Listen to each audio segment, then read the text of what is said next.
is a 2019 American supernatural horror film written and directed by Pierce Brothers. The film follows a defiant teenage boy who faces off with an evil witch posing as the neighbor next door. Wretched had its world premiere at the Fantasia International Film Festival on July 19, 2019 and was released in drive-in theaters and through premium VOD on May 1, 2020. Due to the COVID-19 pandemic limiting the amount of films in theaters, it became the first film since Avatar to top the box office for 6 consecutive weekends. So let's check out the Wretched, breaking down the story, just what the Wretched is all about and the particular characteristics, as well as explaining the twist ending that informs us that things aren't quite over after all. The film opens to 35 years ago in a forested area. A babysitter, Megan, arrives at the house of the Campbells to babysit their daughter, Ashley. Getting no answer at the door, she finds no sign of anyone inside, as well as the phone off the hook. She calls her mom, informing her that she is babysitting tonight. Hearing noises coming from the basement at the bottom of the stairs, she cut the call and made her way to the basement. In the basement, she finds an inhuman creature feeding off little Ashley. Megan realizes it's Mrs. Gamble. Terrified, she tries to escape, but Mr. Gamble purposely shuts the door on her. A strange sign is shown on the door. In the present, Ben comes to leave the summer with his father Liam, as his parents are in middle of a divorce. Liam gives Ben a job working at the marina where he befriends Malroy. During his shift, he notices Liam kissing a co-worker named Zarah. In the woods, Dylan, the son of Liam's neighbor Abby, finds a tree with the same symbol seen at the Gamble house. He hears what sounds like Abby's voice coming from the tree, calling to him before Abby appears. They bring a buck home that they hid, and later that night something crawls out of the buck's corpse. Ben investigates strange noises he hears on the roof. He follows the sounds to Abby's house, but all he finds is an animal.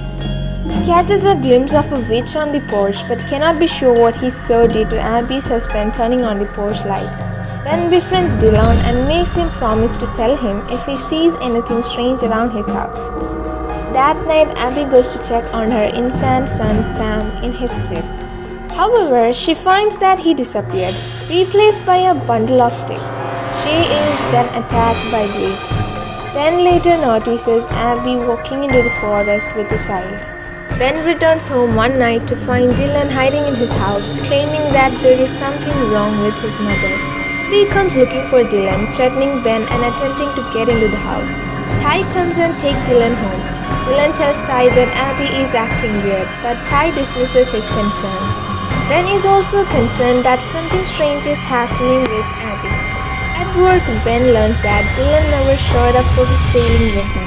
When he goes to Dylan's house, Ty denies that he has a son. Ben is suspicious and flips off the doormat, exposing the same symbol underneath, meaning the house has been marked as hers. Later, Abby whispers something demonic to Ty that makes his ears bleed. Abby in the shower, her back is looking much more effed up now. Her skin starting to wrinkle and peel off. Looks like the wretch need herself a new host body soon. Ben, who snaps the photo of the symbol underneath the mat, cross-checks it via a Google image search. Ben reads about a witch that is known for possessing people and feeding on the forgotten. He confides in Malroy, but she does not take him seriously. She slips a taunting note under Abby's door. Ben sneaks into Abby's cellar and finds a picture of the family with Ty's face scratched out, along with a picture of Malroy and her sister Lily. He realizes that the witch is after Lily next. He calls Malroy to warn her that Lily is in danger, but Malroy does not remember her sister. Ben rushes to save Lily, but is too late as the witch has pulled her into her tree. He is knocked out after hitting his head on a rock. Upon returning home, he finds that Liam has called the police due to Ben being missing. Ben attempts to explain what is happening with the neighbors, but is accused of being on drugs. Ben confides in Zarah, but notices flowers decaying and realizes she is possessed by the witch. When she tries to attack, he slashes her arm, but the witch makes it look like he attacked Zarah for no reason. He is taken into custody. Ben sees Zarah whispering in the officer's ear. He tells Lime that Zarah is possessed and pleads with him to check the neighbor's cellar. Instead of taking Ben to the station, the officer attempts to drown him at the beach until a dog attacks. The officer shoots the dog and then himself as he realizes that something is controlling him to kill Ben. Meanwhile, Lime finds the dead bodies of Ty and Abby at their house. Zarah attacks Lime and is nearly about to kill him, but Ben arrives and shoots her with the officer's gun. The witch crawls out of Zarah's corpse and goes after Ben, but he takes Lime to safety as their house burns down. As a picture of Ben and his family burns, Ben suddenly remembers that he has a little brother Nathan, implying the witch had made Ben forget about him. Ben and Mallory go to the tree to rescue their siblings. As Ben rescues Nathan and Lily, Lime arrives and rams his car into the witch. Move on to sometime later and it seems like everything turned out okay. Mal talks to the counselor telling them that Lily is getting better and they have a question to Mal about something that her sister said about needing to burn the tree. Wondering what tree, we then go back to that night them shouldering Dad to get away. But she stops looking back to the tree, now smiling and saying it just sounds like one of her nightmares. Afterwards, Ben and Nathan are leaving to return to their mother's house. Lime says he will stay with his brother while he heals from the witch's attack. Ben and Mallory kiss goodbye and she puts a flower in his hair before leaving to give sailing lessons. Ben notices the flower is fake, revealing that the witch is alive and now possessing Mallory, who is alone with 3 children. Let's go a bit more deeper. In the ending, they bring up the specifics of needing to burn the tree down, but we don't actually see that happen.